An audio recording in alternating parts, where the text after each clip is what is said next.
来看花莲秀林乡的这个木瓜溪，这个爆发因为地动放弃大概放1公里长。另外，当地这个徛街呢，因为这地动袂一直来，这徛街地基已经有的所在已经是放了，民众是惊甲唔敢住。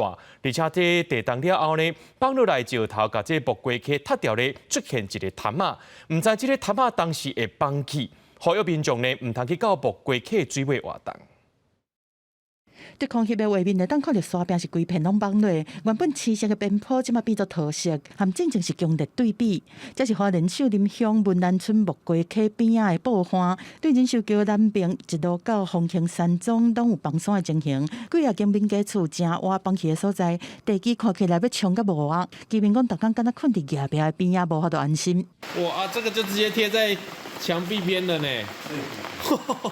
好恐怖哦！实际去观察，有2号的地基是已经冲甲无去，随时拢有可能出落。在地基面除了有厝无法度转去，阁出现有宽宗无土地的状况。住户唔知影要笑还是要哭，讲只好看土地去天堂啊！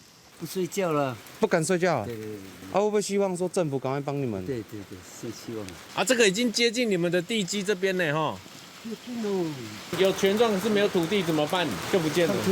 比较损害到的是大概是3户了，面积的话大概是长度是1公里多了。村长陈文才讲，伫大地动了后，第一时间已经通报公所和县府，已经疏散上挖放山遐3个住户。村大乡是今仔日时才有做生理，部分是工寮。离放山的所在50公尺内，差不多有5户嘛，拢抗因撤离。木瓜溪水头伫大地动过后，嘛结一个放山湖。 林保署花莲分署嘛讲，上新观测的结果，根据木瓜溪水尾的水位来判断，放山湖的变化和进前无差介济。但为了安全，呼吁水尾的民众莫去河川活动。我们早上同仁回报木瓜溪下游的水位跟平常也都没有太大的变化。不过还是要呼吁下游的民众不要到河床，就是河道上去做那个戏水。堰塞湖什么时候会溃坝，我们不知道。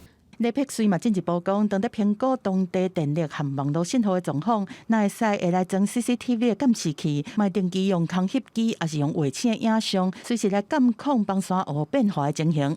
记者综合报道。